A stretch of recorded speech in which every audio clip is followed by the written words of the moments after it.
அஸ்ஸலாமு அலைக்கும். Welcome to my Mami's kitchen.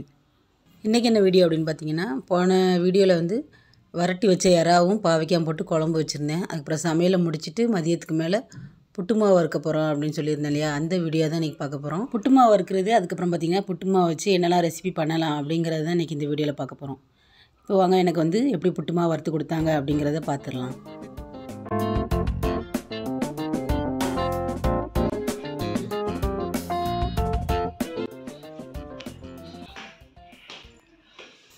இப்போ பார்த்திங்கன்னா மதியம் ஒரு 3 மணிக்கு அப்புறம் வந்து புட்டு வறுக்கலாம் அப்படின்னு எல்லாம் ரெடி பண்ணி வச்சுட்டோம். எப்போவுமே கொஞ்சம் கம்மியாக புட்டு மாவு வறுக்கிறேன் அப்படின்னா கிச்சனில் வச்சு நான் வந்து வறுத்துருவேன்.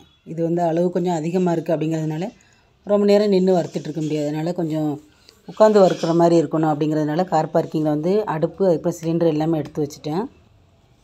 அரிசி மாவு வந்து எப்பவும் கடையில் வாங்கிடுவேன் புட்டு வறுக்கிறதா இருந்தால். அதனால் ஒரு 3 கிலோ அளவுக்கு வாங்கிட்டேன். அதுக்கு தேவையான அளவுக்கு தேங்காய் வந்து ஒரு 1.5 தேங்காய் வந்து துருவணும். நான் வந்து மிக்சியில் போட்டு பல்ஸ் பண்ணி துருவின மாதிரி எடுத்து வச்சுருக்கேன். இப்போ ரெகுலேட்டர் எல்லாமே மாட்டிட்டு கேஸை ஆன் பண்ணிட்டோம் அப்படின்னா புட்டு மாவு வந்து வறுக்கிறதுக்கு ஸ்டார்ட் பண்ணிடலாம்.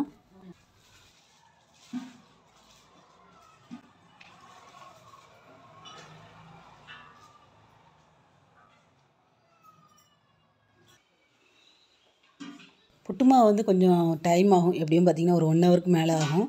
அதனால் நல்ல பதமாக வறுக்கணும். அதுக்கு வந்து நல்ல அடிகனமாக ஒரு பாத்திரம் வேணும் அப்படின்னு நான் வந்து ஒரு 3 கிலோ பிரியாணி பண்ணுற அளவுக்கு ஒரு பாத்திரம் வச்சுருந்தேன். அதுதான் இன்றைக்கி எடுத்திருக்கேன்.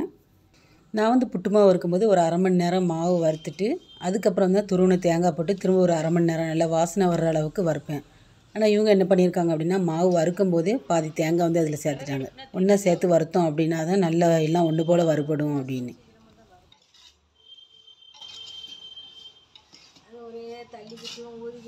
ஊர்லெலாம் புட்டு மாவு எப்படி வறுப்பாங்க அப்படின்னு பார்த்தீங்கன்னா, முதல்ல வந்து பச்சரிசியை வந்து ஊற வச்சுருவாங்க. ஏன்னா பச்சரிசியில் தான் புட்டு மாவு வறுப்பாங்க. புட்டு மாவு அதுக்கப்புறம் வந்து இடியாப்ப மாவுலாம் பச்சரிசியில் வறுத்து பண்ணோம் அப்படின்னா தான் நல்லாயிருக்கும் அப்படின்னு. பச்சரிசி வந்து நல்லா ஊற வச்சுட்டு அது நல்லா வடிகட்டிட்டு ஒரு காட்டன் துணியில் போட்டு நல்லா உணர வச்சிடணும். அதுக்கப்புறம் அரிசிலாம் கொஞ்சம் காஞ்சதுக்கப்புறமா, அதாவது வெயிலில் வைக்கக்கூடாது, நிழலில் தான் வைக்கணும். அதுக்கப்புறம் அரிசி எடுத்துகிட்டு போய் மிஷினில் கொடுத்து நல்லா பவுட்ரு பண்ணி வாங்கிட்டு வந்துட்டு மறுபடியும் வந்து நியூஸ் பேப்பரில் விரித்து ஆற வச்சுருவாங்க. அதுக்கப்புறம் அந்த மாவு வந்து புட்டு மாவு வறுக்கணும் அப்படின்னா அதுக்கு தகுந்த மாதிரி கரெக்டான பக்குவத்தில் வறுக்கணும். அப்படி இல்லைன்னா இடியாப்ப மாவுக்கு வறுக்கிறதா இருந்தால் அதுக்கு தகுந்த மாதிரி 2 விதமாக நம்ம வந்து வறுத்து எடுத்துக்கலாம். ஆனால் நான் இது வரைக்கும் பச்சரிசி வச்சு மாவு இது மாதிரி ரெடி பண்ணது கிடையாது. அதனால் நான் எப்போவுமே அரிசி மாவு தான் வாங்கிட்டு வருவேன். இன்றைக்கும் அதான் பார்த்திங்கன்னா ஒரு 3 கிலோ வாங்கி கொடுத்துருக்கேன். ஒரு ஆளாக வறுத்தோம் அப்படின்னா ரொம்ப டயர்டாயிரும். அதனால் ஆள் கொஞ்சமாக மாவு வறுக்கலாம் அப்படின்னு சொல்லியிருந்தேன். ஆனால் அவங்க வந்து என்னையை வந்து வறுக்கவே விடலை. ஒரே ஆளாக வறுத்தோம் அப்படின்னா தான் நல்லா பக்குவமாக வறுக்க முடியும் அப்படின்னு அவங்களே பார்த்திங்கன்னா டைம் எடுத்து எனக்கு வந்து 3 கிலோ மாவையும் நல்லா வறுத்து கொடுத்துட்டாங்க.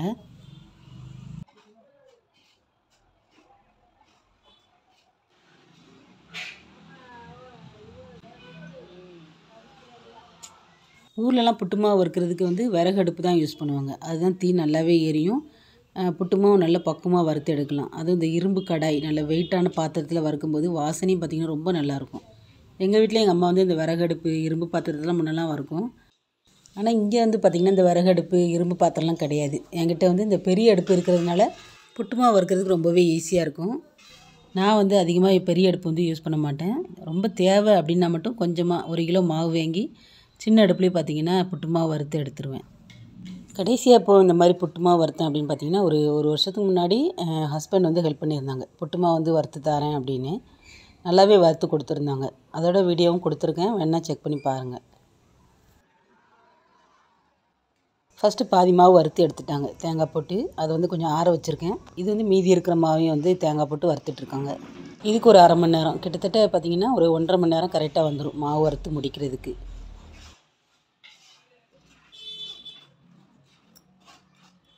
புட்டு மாவு பார்த்திங்கன்னா நல்லா ஆறிட்டு மாவு நல்லா வறுத்து வச்சுட்டாங்க. இனி இந்த மாவு வச்சு அடுத்து என்ன ரெசிபி பண்ணோம் அப்படின்னு பார்த்துடலாம்.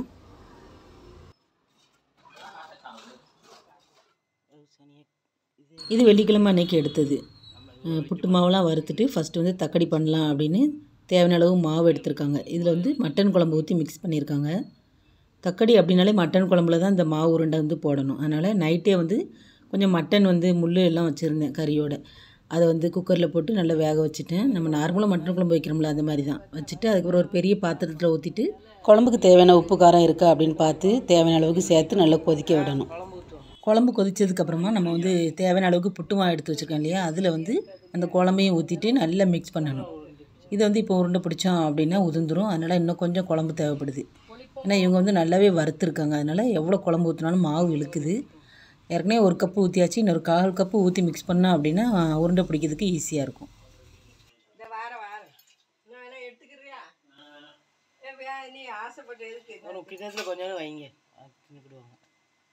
இங்கே வந்து தனியாக ஒரு கைப்பிடி அளவுக்கு மாவு வந்து எடுத்து வச்சிட்ருக்குறாங்க. எதுக்குன்னா சாப்பிட்றதுக்கு தான். இந்த புட்டு மாவில் குழம்பு ஊற்றி மிக்ஸ் பண்ணோம் அப்படின்னா நல்ல ஒரு வாசமாக இருக்கும். வீடு ஃபுல்லாகவே நல்ல வாசனை. அப்படியே எடுத்து சாப்பிட்றலாம் போல இருக்கும். அதனால் என் ஹஸ்பண்ட் கேட்டாங்கன்னு சொல்லிட்டு அவங்களுக்கு வந்து ஒரு உருண்டை எடுத்து வச்சுருக்கு. வீட்டில் எங்கள் அம்மா பண்ணாலும் அப்படி தான். அந்த மாவுலேருந்து 2 உருண்டை அப்படியே எடுத்து சாப்பிட்ருவோம். அந்தளவுக்கு டேஸ்ட் ரொம்பவே நல்லாயிருக்கும். புட்டு மாவு வறுக்கும்போது ஏற்கனவே தேங்காய் பூ போட்டாச்சு. இருந்தாலும் மிக்ஸ் பண்ணும்போது கொஞ்சம் தேங்காய் துருவி போடணும் அப்படின்னாங்க. நான் வந்து ஃபஸ்ட்டு போடலை. 2வது அவங்க சொன்னதுக்கப்புறம் மறுபடியும் போட்டு பண்ணும்போது அது கொஞ்சம் ஒரு டேஸ்ட் வித்தியாசமாக இருந்தது. தேங்காய் போடலை, போதும்னு வச்சுட்டேன். மசாலா காரணாத குழம்புக்கு போதுமா?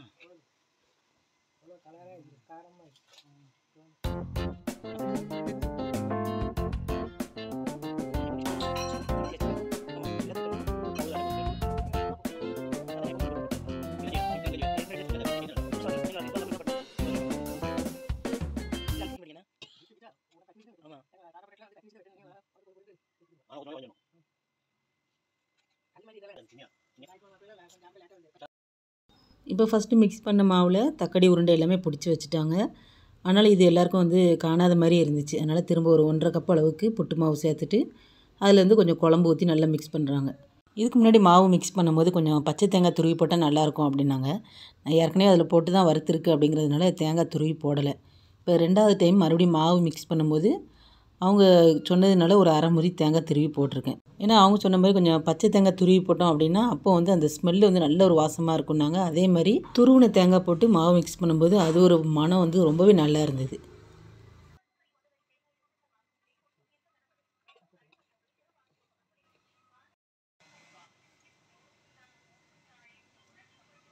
இப்போ தக்கடிக்கு போடுறதுக்கு மாவு வந்து நல்லா உருண்டை பிடிச்சி வச்சாச்சு. இதுக்கப்புறம் என்ன பண்ணணும் அப்படின்னு பார்த்திங்கன்னா, குழம்பு நல்லா கொதிக்கும்போது ஒன்று ஒன்றா வந்து சேர்த்துற வேண்டியதான். எனக்கெலாம் பார்த்திங்கன்னா ஃபஸ்ட் டைம் தக்கடி பண்ணணுன்னு ரொம்ப ஆசை. அதனால் தக்கடி உருண்டை பிடிச்சிட்டு ஃபஸ்ட்டு வந்து இட்லி பாத்திரத்தில் வேக வச்சுட்டு பண்ணோம் அப்படின்னா உருண்டை உடையாமல் இருக்கும். நான் வந்து குழம்புல சேர்த்துட்டு உடனே மிக்ஸ் பண்ணிட்டேன். அதனால் எல்லா உருண்டையும் உடஞ்சிருச்சு. அதுக்கப்புறம் 2 தடவை பார்த்திங்கன்னா இட்லி பாத்திரத்தில் வேக வச்சுட்டு அதுக்கப்புறம் தான் சேர்த்துக்கிடுவேன்.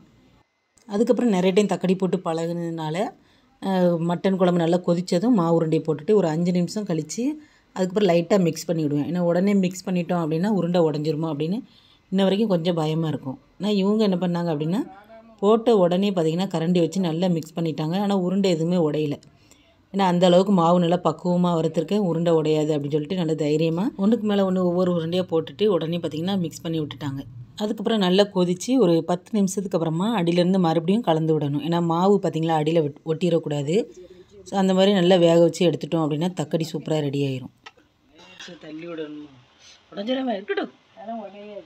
நீ ஏன் பயப்படுற? பேசாமல் இரு. கொதிச்சுட்டுன்னா பிரச்சனையே இல்லை. சரி சரி அப்படியே இருக்கட்டும். ஒன்றும் பயப்படாத மைதே, தள்ளி விடணும். அப்படியா? ஆமாம், தள்ளி விட்டாதானே அது வேகும். ஒன்று போல் கடந்து